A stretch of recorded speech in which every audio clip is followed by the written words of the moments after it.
ക്രിസ്തുയേശുവിൽ എല്ലാ പ്രിയപ്പെട്ടവർക്കും വന്ദനം.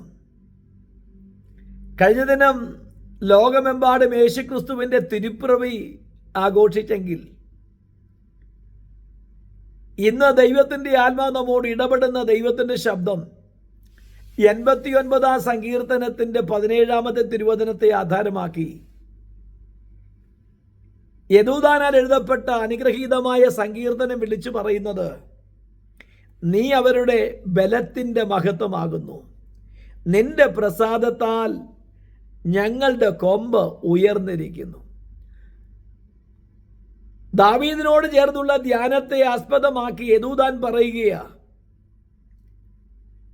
വനാന്തരത്തിൽ ആടുമേയിച്ച് നടന്ന ദാവീദിനെ ഇസ്രായേലിൻ്റെ 2ാമത്തെ രാജാവായി അഭിഷേകം ചെയ്തത് ദൈവത്തിൻ്റെ പ്രസാദം മൂലമാണെങ്കിൽ, വീട്ടുകാരെക്കാളും അവൻ്റെ കുടുംബത്തിലുള്ളവ എല്ലാവരെക്കാളും അവൻ മാനിക്കപ്പെടുവാൻ കാരണം ദാവീദിന് ദൈവത്തിൻ്റെ പ്രസാദമുള്ളത് കൊണ്ടാണെങ്കിൽ, ഇന്ന് എന്നെ കേൾക്കുന്ന പ്രിയപ്പെട്ടവരെ, എനിക്ക് നിങ്ങൾക്കും പറയുവാൻ കഴിയും, നാം ഇന്ന് ആയിരിക്കുന്നത്, ഇത്രത്തോളം എത്തുവാൻ കഴിഞ്ഞത്, നാം ഉയർത്തപ്പെടുവാൻ കാരണമായത്, മാനിക്കപ്പെടുവാൻ ഇടയായത്, കർത്താവെ, ഞങ്ങളോടുള്ള നിന്റെ പ്രസാദമാണ്, നിന്റെ ദയയാണ് ഞങ്ങളോടുള്ളത് ഇത്രത്തോളം എത്തുവാൻ.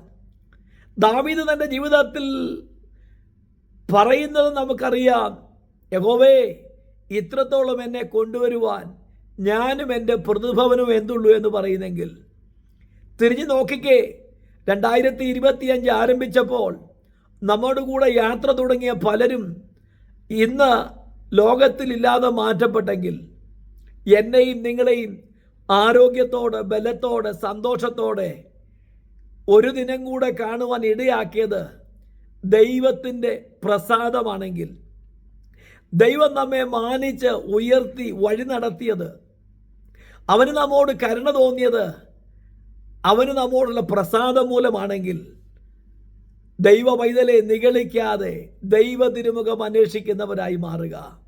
നേടിയതല്ല, എല്ലാം കർത്താവ് തന്നതാ. ഞാൻ നിങ്ങൾ നിന്നതല്ല, കർത്താവ് നമ്മെ നിർത്തിയതാ. അതുകൊണ്ട് ദൈവ തിരുമുഖത്തേക്ക് നോക്കി നമുക്കും വിളിച്ചു പറയാം, നിന്റെ പ്രസാദത്താൽ ഞങ്ങളുടെ കൊമ്പിനെ നീ ഉയർത്തി.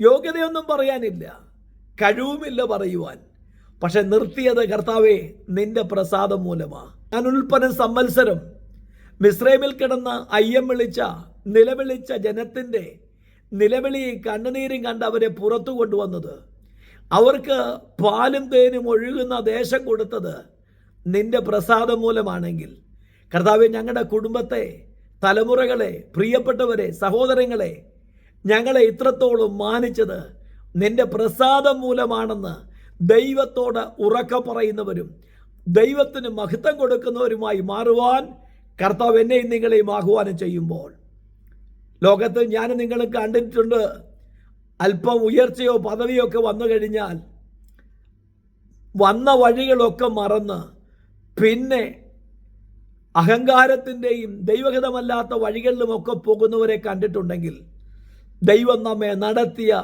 വഴികളെ മറക്കാതെ, ദൈവം ഉയർത്തിയ വിധങ്ങളെ മാനിച്ച് ദൈവത്തിന് നന്ദി പറയുന്നവരായി മാറാം. നല്ലൊരു ദിനം ആശംസിക്കുന്നു. കർത്താവ് നിങ്ങളെ അനുഗ്രഹിച്ച് സഹായിക്കട്ടെ. God bless you all.